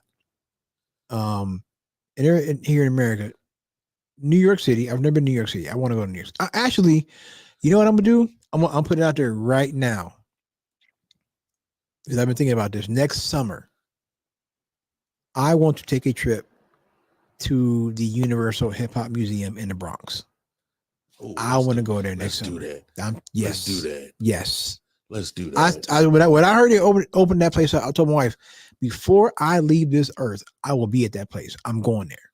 So next summer, Universal Hip Hop Museum in the Bronx. New York for the summer. Mm-hmm. What's up, B? Money? Dead ass, son. Dead ass, son. Word to my mother. Word to my mother, son. Your mother. Word to my mother. Dead ass, B. Kev, don't let me find one of them.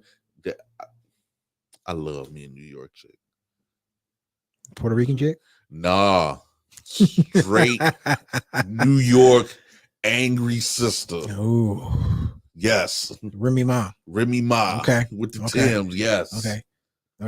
Hey, we were talking about, so we had the new dude coming to the circle, and you saw about Wayne and Oh yes, absolutely. I go ahead, Tim. Well, Tim, you gonna be proud of my boy. So we had this thing. So me and Phil are in this group on Facebook. It's a hip hop group, and people get welcomed in. And part of the tradition of the group when a new person is added is you gotta get your top 5, right? And so I just and it's all love. We clown around, so I said, send me an invite. I said, did you? I don't know. You think Tim can handle the circle? Absolutely. Okay. All right. Absolutely. All right. So, part of the tradition is to get your top 5. So I just put on there, I'm like, welcome to the Terror. That's my little thing. Welcome to the Terror Dome. I said, when you get your top 5, is there any Lils or Youngs in your top 5, with the exception of Wayne, see yourself out, because we're not doing that here. And I said, wait a minute. Did my boy Cam just say, with the exception of what? Weezy? You are accepting Weezy. He would not into the top 5. Oh, snap. He will never make my top 5, but I wouldn't be mad at somebody who put him in their top 5, because number one, Weezy got skills. Wayne got skills. All right, he got skills. I'm not going. I would be disingenuous. I'd be a liar if I said he didn't have bars. Wayne got bars. He got bars. I've always respected. I might not like his music, but I've always respected his hustle, his grind. You don't like his music? Not all of it. There's a couple of songs that he's done that I like. But they're like his older stuff, like it's just young when he's younger. You know what I mean? Like he got a song I think it's called "Shine" that he did. So that younger stuff, his older stuff. But I've always Bling Bling. No, it's called "Shine." It's called "Shine." He did. It's him and Baby and I can't remember. Julie. On the you talking about called "Shine"? Yeah.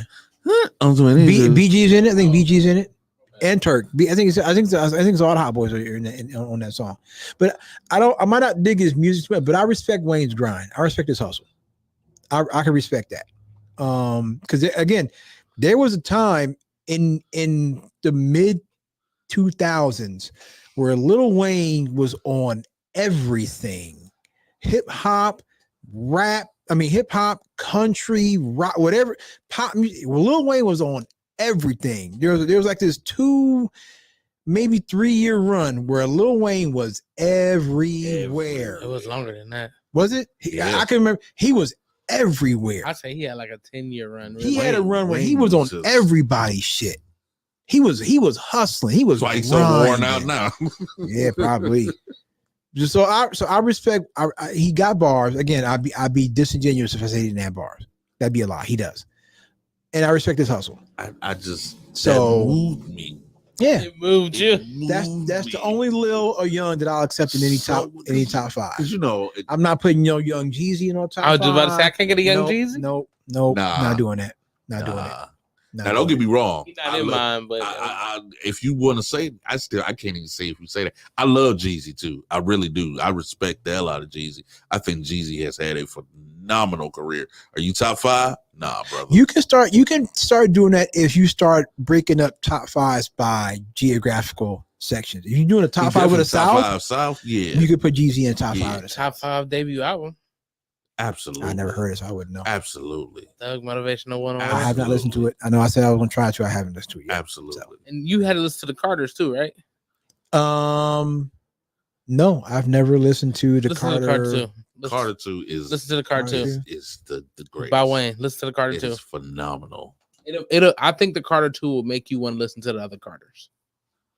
All right, I guess. Okay, Let's so see. I've been wanting to ask you this because I had it. Somebody had commented on this group I was in. They were like, so they were talking about dedication series, drought series. You know what I'm saying? The Canon. What's the other ones and everything? No ceilings. No ceilings. Sorry for the wait. Sorry for the wait. So what you think is the greatest mixtape series by what? It's crazy how many mixtapes this man came out with. This man has entire series of mixtapes. This is tough, but I think I'm gonna go with No Ceilings.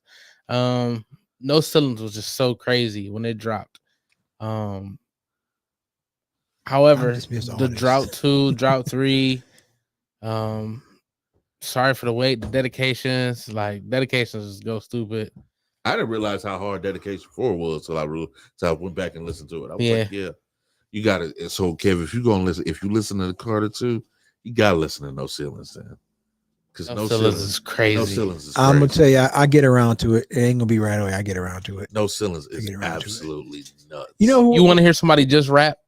Listen to No No Ceilings. Ceilings. Okay. All right. Ain't all right. no You know, I was in the I think it might have been either in the Circa or might have been another group that I'm in, but we were talking about like some of the best MCs to never drop an album, or some of the best MCs that kind of got lost by the wayside.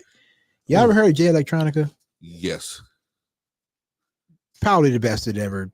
I mean, he put an album out, but his mixtapes are better than his albums. So I just wanted to ask because again, I'm young. I don't know shit. Did L ever drop an album? Who? Big L. Yes, he did. It's called Lifestyles of the Poor and Dangerous, Okay, I've never And it's heard dope. of it and it's dope. because Big L was dope. I've never heard many of the songs, but the shit that I have heard, If you listen to, it's like have you the song the song? I think it might have been the debut single from that album. It's called Lifestyles of the Poor and Dangerous, and the song is called "Put It On." It's Big L and Kid Capri, and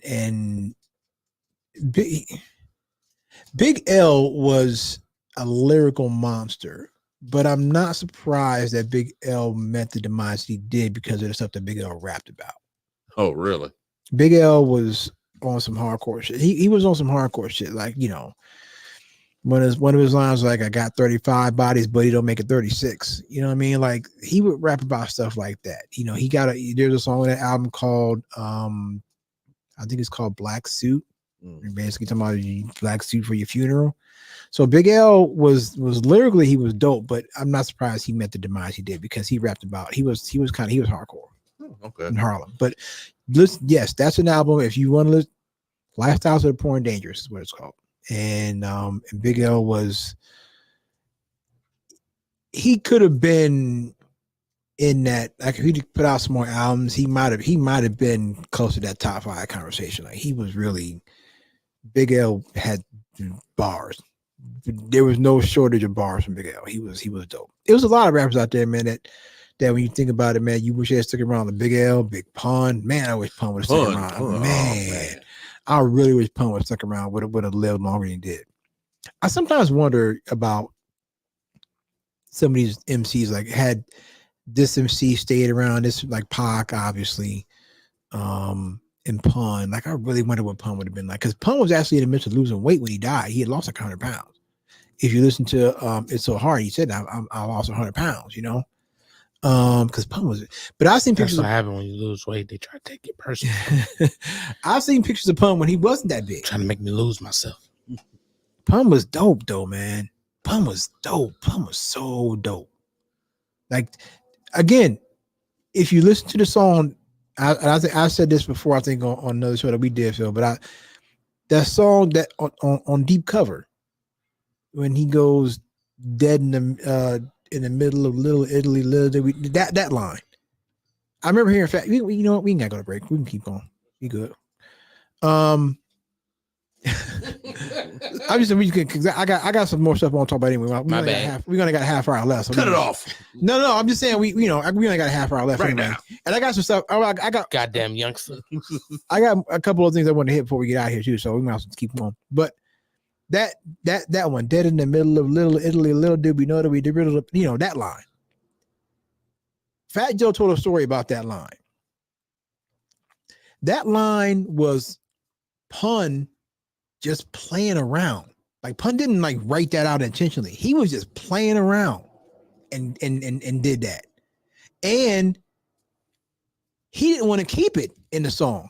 Fat Joe was like, I had to fight him, not physically, but Fat Joe was like, I had to fight him to keep that line in the song. That line makes the entire song. And that was just Pun playing around.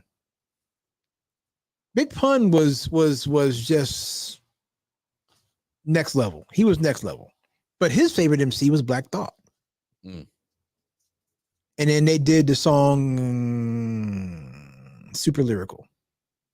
Him and Black Thought did that song Super Lyrical. But yeah, that line was just the line that made that whole Deep Cover song was Pun just playing around. Pimp C, another one. Pimp C, UG, Bun B, you know, UGK was, I mean, it wasn't really, I didn't listen to a lot of UGK.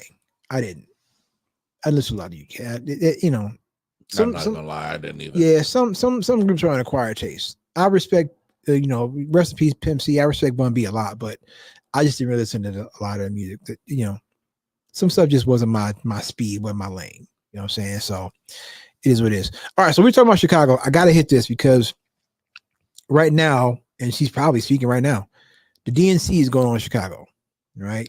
And We did it, Joe. We listen, did it, Joe. Hey, when you look at the DNC and the RNC, it is night and day.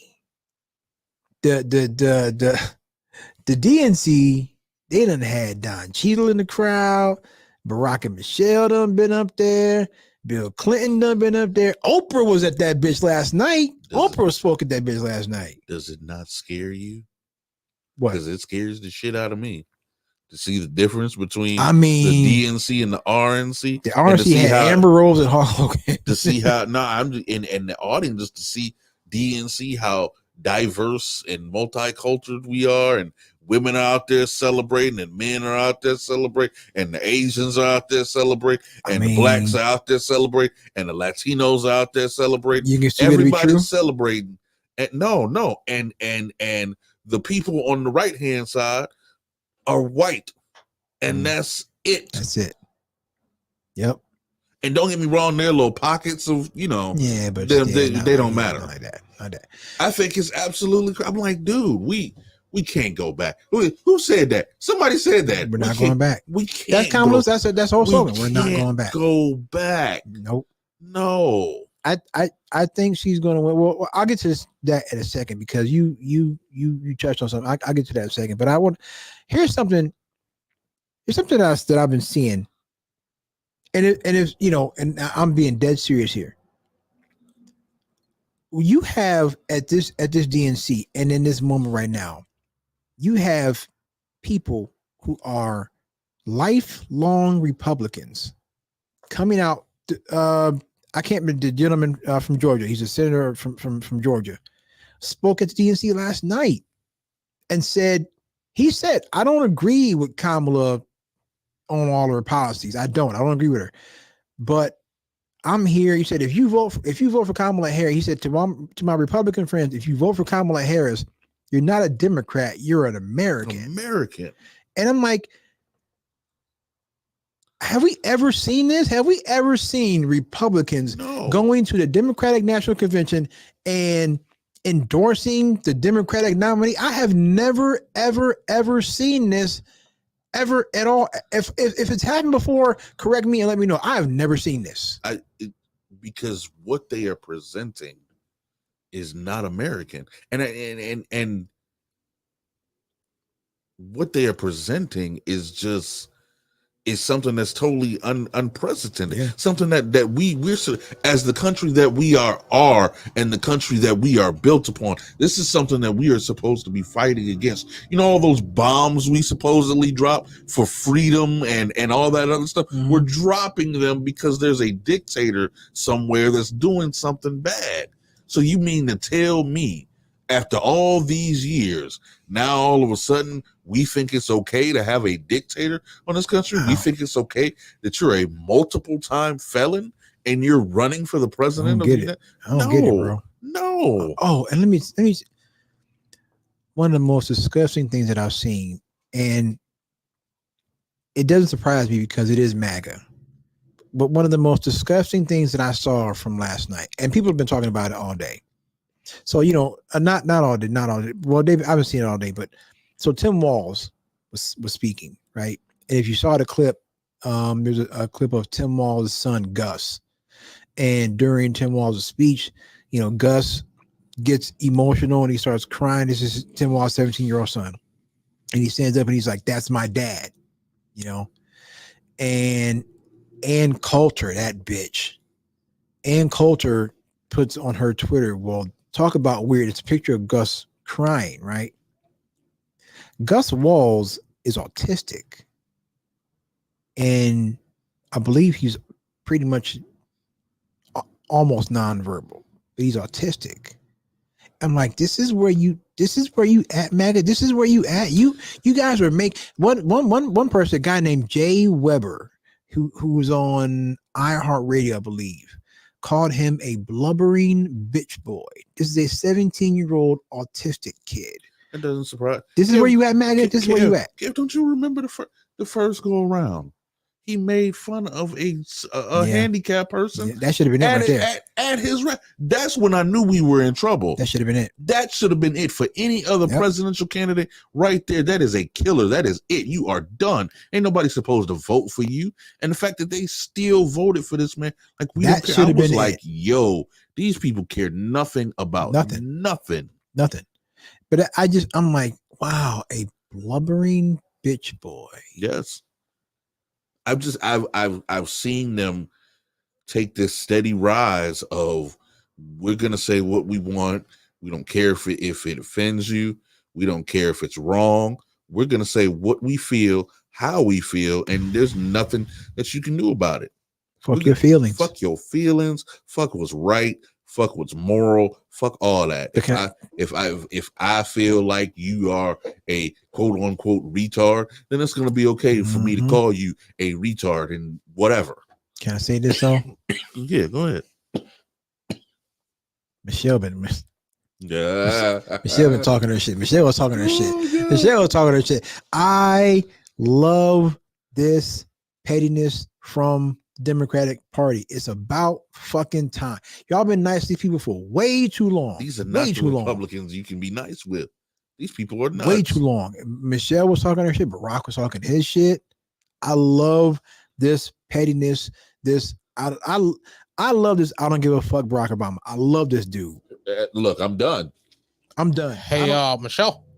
Hey, man. Fuck these niggas. I mean, because he out here living his best life. Yeah, man. he's done. I ain't got to do nothing. I'm good. I'm done. I'm gonna let you know how I really feel now. They still out here talking about him. He ain't thinking about y'all. He living his best life, man. He don't care about y'all. He ain't thinking about none of y'all Republicans. Do you understand that they really are? That's the crazy thing. That lady, Kev, that lady across the street from us, literally, the lady that lives across the street came across in the house and she saw Trump on there, and instead of speaking about Trump, she started blubbering about Obama. I'm like, ma'am, Obama was like 4 presidents. What do you? They don't care. They don't listen.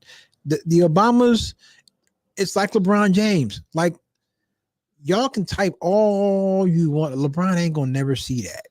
And he gonna wake up every day and be LeBron James. And you gonna wake up every day and you have to go to work and punch a clock like we all do. And he's gonna be LeBron. He ain't thinking about y'all. He's not thinking about y'all. The Obamas are the same way. They not thinking about none of you Republicans. They was just on vacation somewhere. Michelle was talking her shit. Michelle probably been holding that in for a long time and was like, you know what, fuck it. And her mother just recently passed.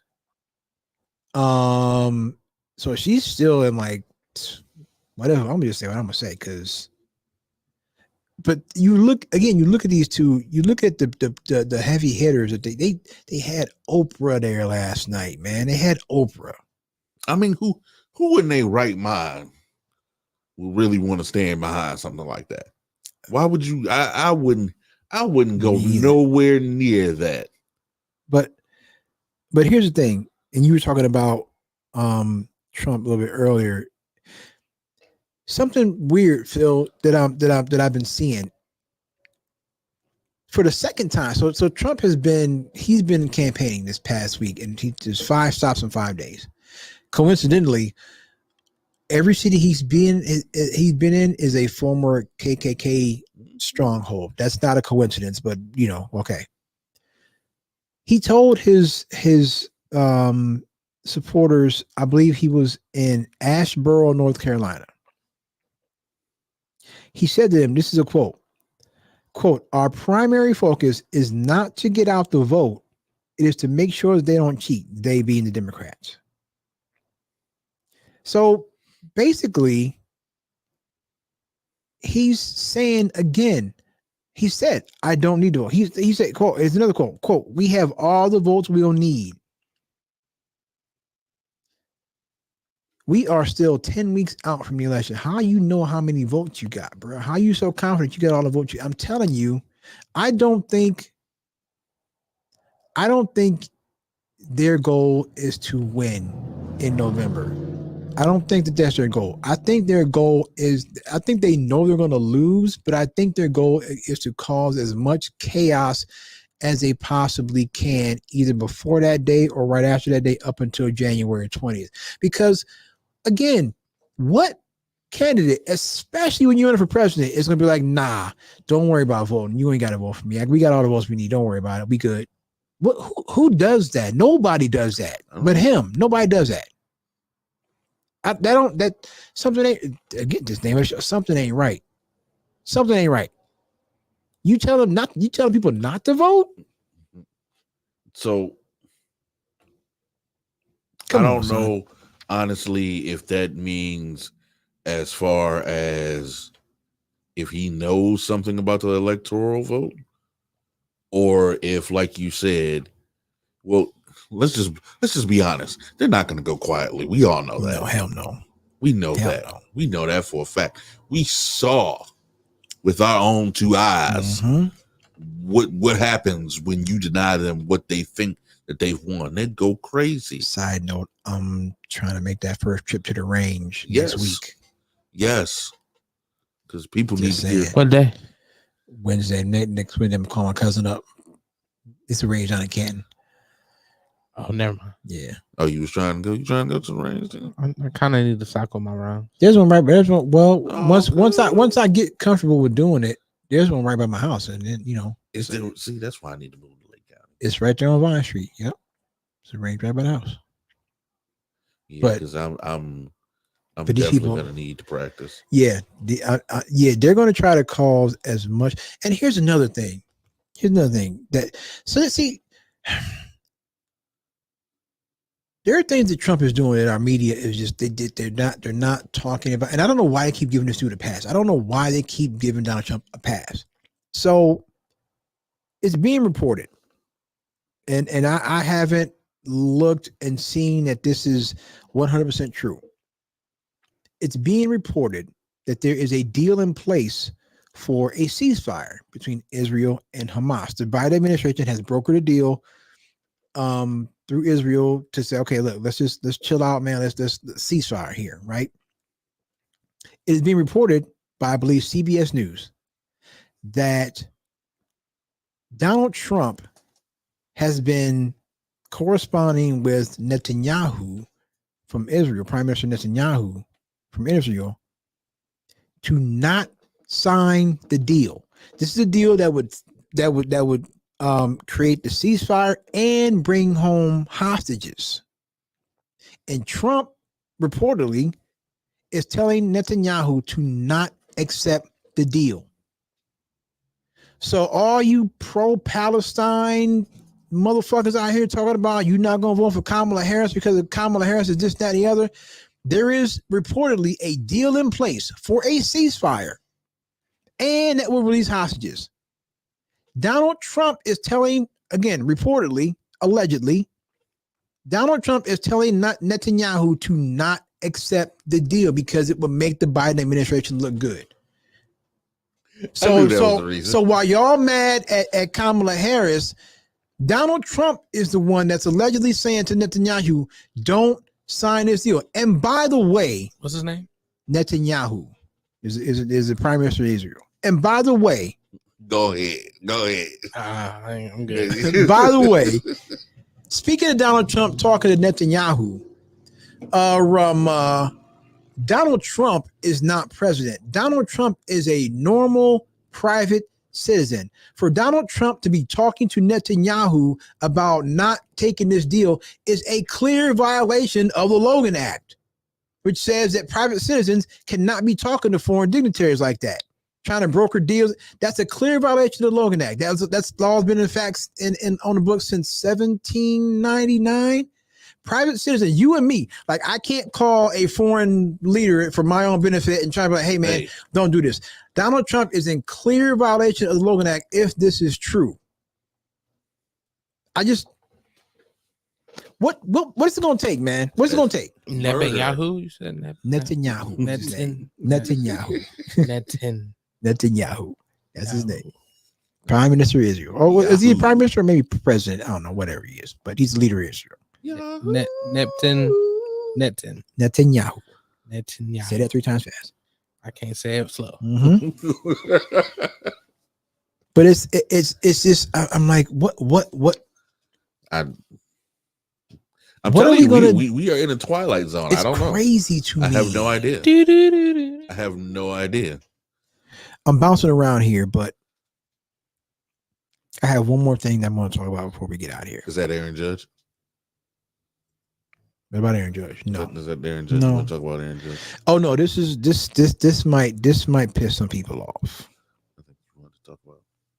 No, I mean Aaron Judge will piss people off too, but this might really piss people off because I got a question. Uh-oh. I don't want to get angry. No, it ain't gonna piss you off. It'll piss off other people. But I have a question. So when we talk about police officers and citizens and how they interact. So when a police officer and a citizen interact, let's say on a traffic stop, right?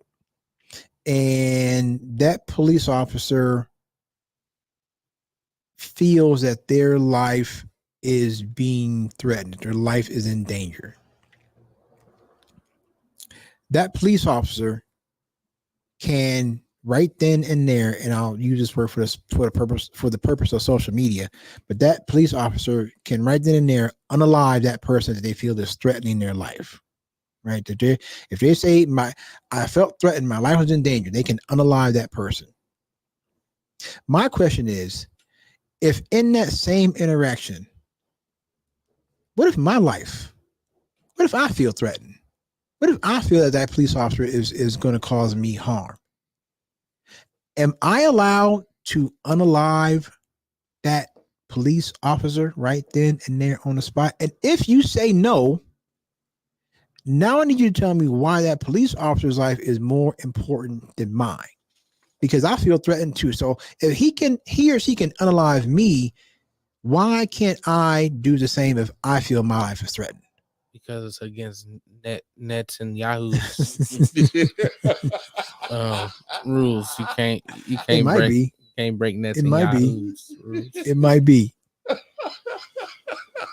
But I was just thinking about it, I'm like, well, wait a minute. Why not? Like, right, if I'm a licensed carrier, right, I'm carrying, I'm packing, I got myself, and I'm telling, hey man, I got a weapon in here. But if he or she is threatening my life, why can't I? You going to jail, Kev? I'm not. And then listen. Kev going to jail. Be Kev clear. going to jail. Kev going to jail. Be clear. Be clear. I am not saying that I want to. Okay, I'm just asking the question. I don't know. I don't know the answer to that question. I'm just asking the I question. honestly don't. It's a These- logical question. These are the things that I think about when I'm driving at It 3 is o'clock in the morning. It's an absolute logical question. You would think, since we're both people and I feel threatened and I shoot him and he dies, I should be able to claim self-defense. I'm not saying that I want to unalive you- anybody or kill anybody. You do the same thing. I could sit here and you can see me, with my cell phone in my hand. And you thought it was a gun. So now No more Phil. no more Phil, because now you done shot me 18 times.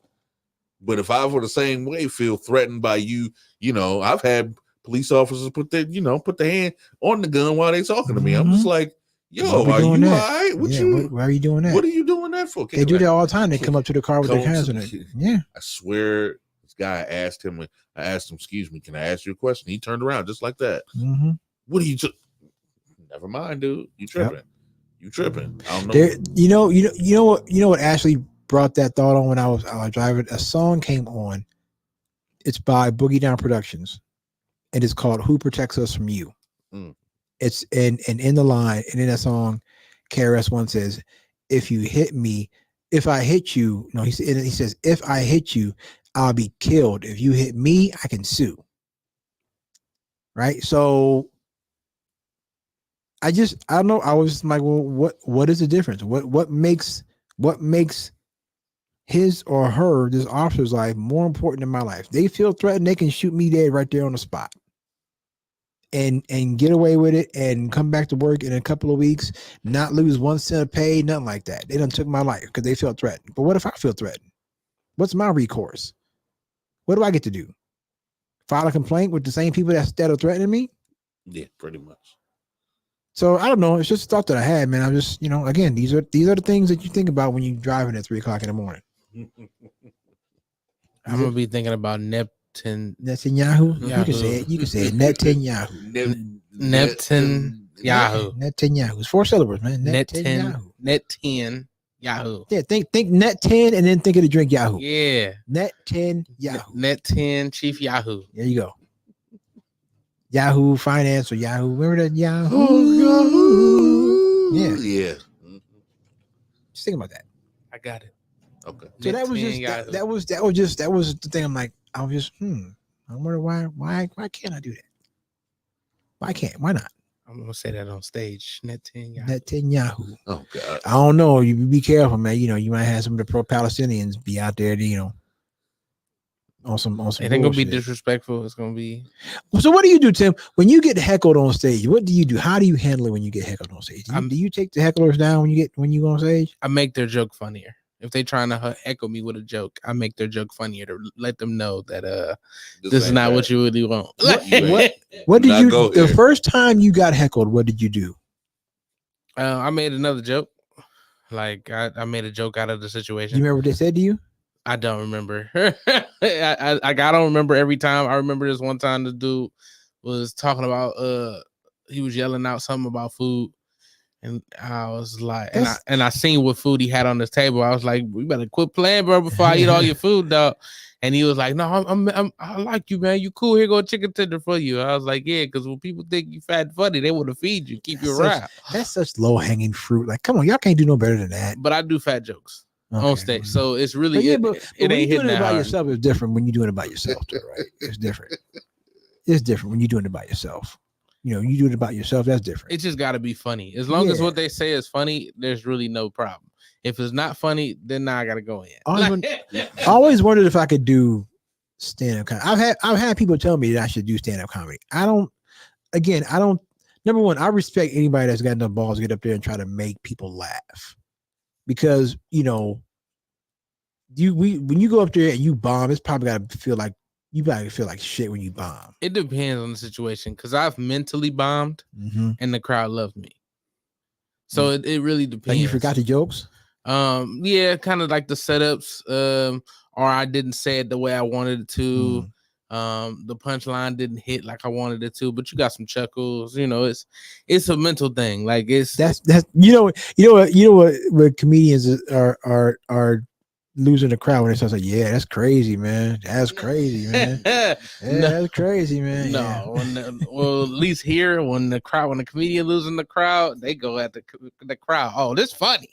Y'all just don't know. Yeah, I just don't know. And see, with the fat jokes, I have a way to bring in like the laughter, because a lot of people, they don't like to laugh at fat jokes. They be like, especially if I'm fat, they like, and I'm going in like I'm going crazy. But see, my fat jokes are more still mental stimulating. Like you got to think about it for a second, or you like picturing it like, damn, this really is gonna look funny. I don't think I could write. I don't think I can do stand kind of, because I don't think I could write the jokes. Like anything that I say funny just kind of happens naturally. That's why I just write jokes. That's why I just write a topic or where I want to go, and how I get there, I don't know. And like sometimes on stage is when I get my practice. That's talent right there. That's talent right there. I appreciate that, but it's really just I say it though, because people think that doing this is easy, and we've had topics. As long as we've been doing this, we've had topics where it's like, I get a topic and I'm like, yo, we can talk about this for the whole show. And then we get on it, and then in 5 minutes, you done said everything there is to say about the topic. And now you got 15 minutes to your next break. And you just, okay, now what? Now you gotta wait. I do my show 2 hours, no break, and have nothing written down. Yeah, see? Like, sometimes that's the best radio. That's why when you're good, I'm like, don't worry about it. We good. We still going. We all right. But sometimes that's the best radio. When it's just off the cuff like that, that's the best radio sometimes. That was I'm not even gonna lie, that was like when y'all. I was about to say when we did 2 out, man. I don't know what we was doing, and we it was just a little bit. I was like, yeah, we really did this. Okay, cool. Yeah. I listened to that show back, and y'all did an excellent job. But and you go 2 hours on break. I like the breaks because I look at the breaks as a bit of a reset. Because sometimes you can feel a segment starting to lose a little bit of steam. You're just like, all right, let's take a break. But tonight I'm just kind of hopping around. We took one break after Coach Ribs, and then I'm just kind of hopping around. But before we go, yeah, is Eli still in the chat room? I think so. Oh, okay. You still in it? I saw you comment. What's up, E? Sorry about that, man. So if this happens, if the Guardians play the Yankees in the playoffs, are y'all down to try to get some playoff tickets? Them joints gonna be expensive, dog. I know, but man, I mean, if we can swing it, I don't know, because that's gonna be what? That's gonna be October. Yeah, that'll be October. That's Philly. Yeah, that's Philly. And me and Ken already. What up to Ken, man? Shout out to Ken.